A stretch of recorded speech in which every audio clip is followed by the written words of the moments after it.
With today's rising cost of fuel prices, everyone's looking for that perfect car that's both fuel efficient and sporty. Well, we got something for you today, and underneath that hood is the secret sauce to this car, a 1-liter turbocharged engine that promises both performance and fuel economy. What's going on, guys? Roy Robles here from Zigwheels.Ph, and this is the review you've been waiting for. It's Nissan's volume seller. It's the Nissan Almera VE.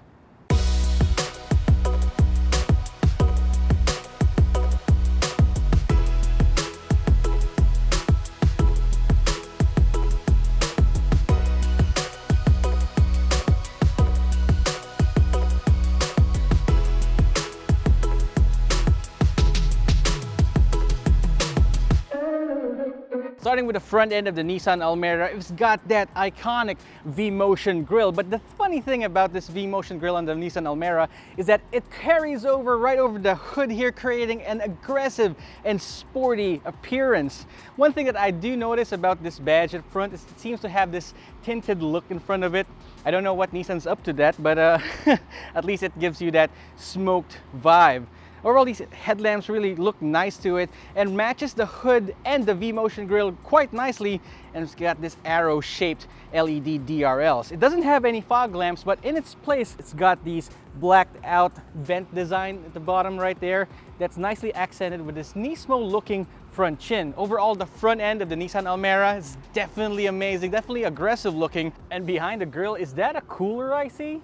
Hashtag performance. Now, there's so much you can do to the side profile of any subcompact sedan, but I admire Nissan for giving it enough bits to make it distinctive from the rest of the pack. First of all, if you've noticed, you've got some 360-degree cameras mounted on the side mirrors right here. That's part of Nissan's intelligent mobility system, which we'll be discussing later on. It's got these multi-spoke 15-inch alloy wheels, which is pretty basic.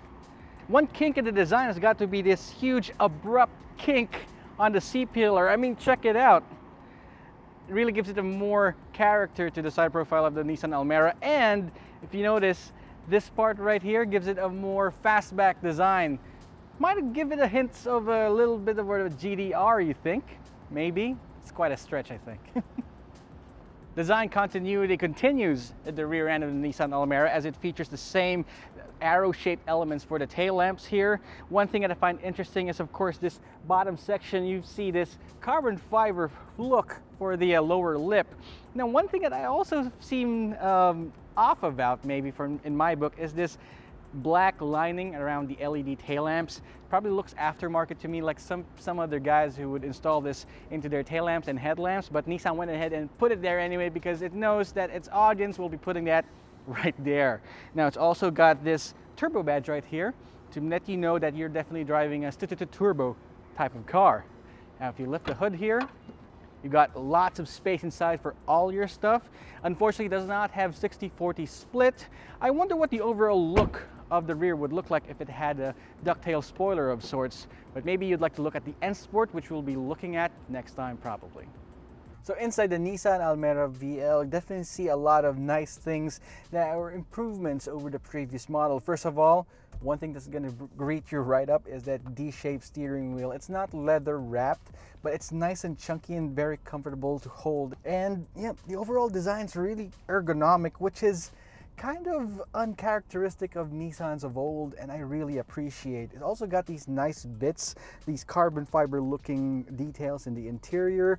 Of course, this white soft touch material on the dashboard, but everything else, hard plastic. But what can you expect from a subcompact sedan? It's definitely nice here. At least you have automatic climate control to control that amazingly cold Nissan air conditioning system. Everything is easily within reach. This nice shifter is right here. Unfortunately, it does not have any center armrests for you, but at least it's got these nice cup holders in the middle for you to put all your drinks in, and of course, it's another cup holder for the back passengers. Now, you also have USB port here and another outlet for your accessories. Now, my gripe with this 8-inch touchscreen infotainment system is that although it's very responsive, absolutely no lags, I love that when it comes to infotainment screens, it only has Apple CarPlay. Unfortunately, there's no Android Auto, which is quite an oddity to me, but at least for you Android fans there, you can just go ahead and use Bluetooth. But apart from Bluetooth, nope, there's no smartphone integration for you, unfortunately. All right, so anyway, one more thing that I would like to point out with the front seats here is that Nissan calls these seats zero gravity seats. If we first experienced this in the Nissan Navara Pro 4X, and we saw the same with the Nissan Terra, and the technology trickled over to their small subcompact sedans. And I have to say, it's more than just a marketing gimmick. It definitely is very supportive to my back and to my lumbar right here. Although it doesn't have any lumbar support knobs right here, it really keeps you in place. The technology was developed and inspired by those NASA astronauts to support them during harsh lift-offs. And although you won't be lifting off in the Nissan Almera, overall the ergonomics inside is top-notch, but the fabric material on these seats could definitely use some upgrading. It definitely feels like one of those aftermarket cheap fabrics right there, but at least it's supportive. But this definitely does not feel good if you touch it. Let's check out the back.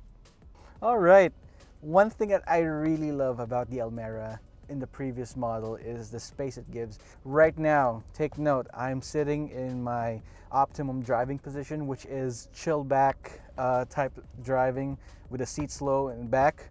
And even though I'm sitting behind myself, I still have tons of knee room and leg room to work with. It's nice. One thing that I think this can improve on is, again, these rear seats. Although they're soft, they're not as supportive as the front seats. But at least you have a lot of space. Although headroom could definitely use some work. Probably has something to do with the sloping fastback look design of the Almera. So headroom is definitely not top-notch in the Almera. But again, it's all about the leg room, and yeah, even with my height, I'm 5'10" and a half, I can still sit like this, no problem. You don't have any center armrest, by the way, but that's fine. Let's go ahead and take this for a drive, and I'm sure you're curious how that 1-liter turbocharged engine works with a subcompact sedan. Okay, so we're behind the wheel of the 2022 Nissan Almera VE, and I've been waiting for so long for the refreshed version, for the all-new version of the Almera, because I love the previous model one, but it really is showing its age. But now, not only did Nissan introduce an all-new Almera, they gave it the heart that we've been searching for. I mean, who doesn't dream of modding their subcompact sedan with a turbocharger or some of those go-fast bits? But this one's got it. Under the hood, you've got a 1-liter, 3-cylinder turbocharged engine. And we did take a peek, and it's legit, guys. It's got a mini intercooler in it. That engine makes 99 horsepower and 152 Newton meters of torque. Now, although those numbers seem a bit paltry, and don't get me wrong, it is, Nissan's technology definitely shows you that it's not the number of horsepowers, it's what kind of horses are under that hood.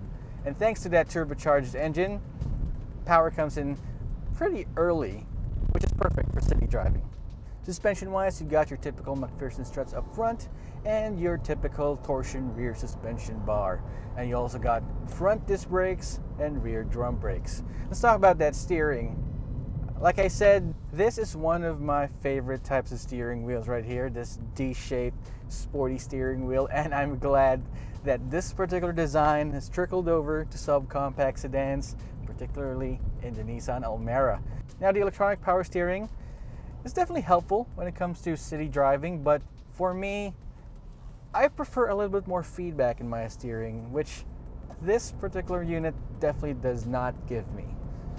It feels like you're driving in one of those video games, although it's easy, but it doesn't give you that much road feel, that much feedback while you're on the road. But road feel and driving dynamics isn't exactly what you're looking for in a subcompact car, which is perfectly suited for the city. What this does have, though, is amazing visibility. You get this nice window next to the A-pillar, which usually in most cars is covered down, but they were able to figure out a way to just make it clearer, which reduces blind spots. So even if I look around here, no problems, definitely. Visibility is great in the Nissan Almera. I thought that because of that sloping roof at the back, it gives it a fastback design, I would be having some problems in terms of visibility, but it isn't. It's nice.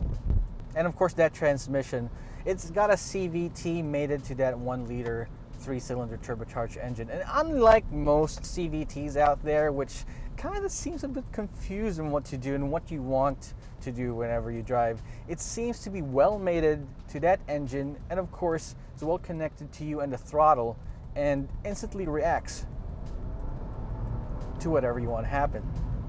There's no way to row through your own gears though. The CVT does all the work for you. It does have a low gear setting for hill descent and all that, but apart from just drive, there's no sport or eco mode in this car at all. Engine noise for a turbocharged engine is definitely tempered, especially it's well insulated when it comes to cabin noise. But again, that peppy engine really loves to play, and the CVT, wow. I know a lot of you guys don't like CVTs. I've been reading the comment section out there, but you gotta give this a try. One thing that I did not expect to find in the Nissan Almera is a nice start-stop system, which of course you might want to use because this thing uses 95 octane fuel. That's premium gas for most of you guys right there. And like I said, in today's age of rising fuel prices, you might want to penny pinch every last bit of fuel that you can. And I'm happy to report that that start-stop system isn't as obtrusive as most that I've tried out. It's definitely one of the smoother start-stop systems that I've had, and I found it in a subcompact sedan.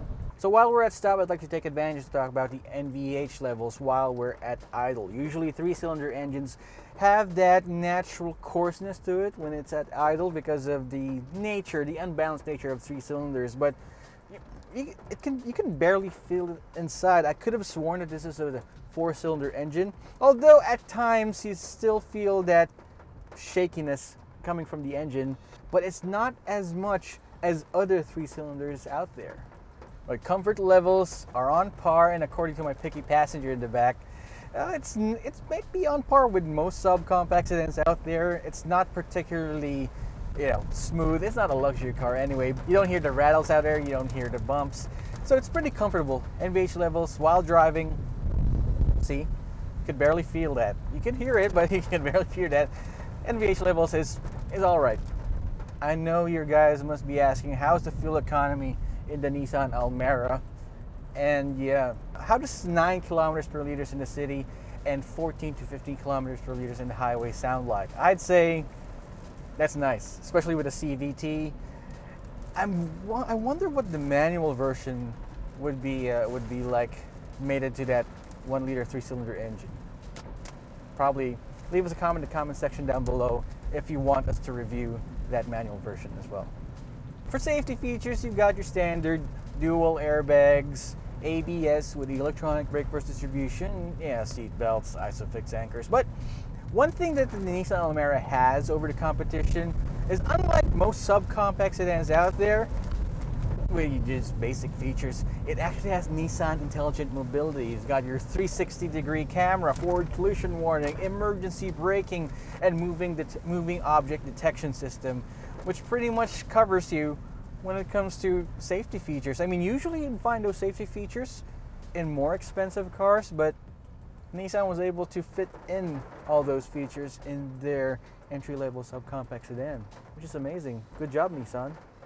Pricing for the 2022 Nissan Almera VL with the CVT starts at 998,000 pesos. But if you want to opt for the manual transmission version of this variant, you can get it for 938,000 pesos. There's a top-of-the-line version of this model, which is a Nissan Almera N Sport, which has all the go-fast bits like body kits and leather seats and all that.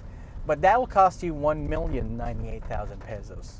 So I think that this mid-range variant is definitely in the Goldilocks zone and will definitely be Nissan Almera's volume seller. What do you think? So there you have it, folks. It's the subcompact sedan that you've been asking for. It's got a turbocharged engine underneath that hood. So if this doesn't sell for thousands and thousands of units, you got yourself to blame because It's just that amazing. Why don't you go ahead and give it a try? But while you're at it, if you like this video, leave us a like and subscribe to our channel and hit that notification icon so that you're alerted whenever you upload a new video. So this is Roy Robles again for Zigwheels.Ph, and it's so hot, I better get into this Nissan to cool down. See you guys later.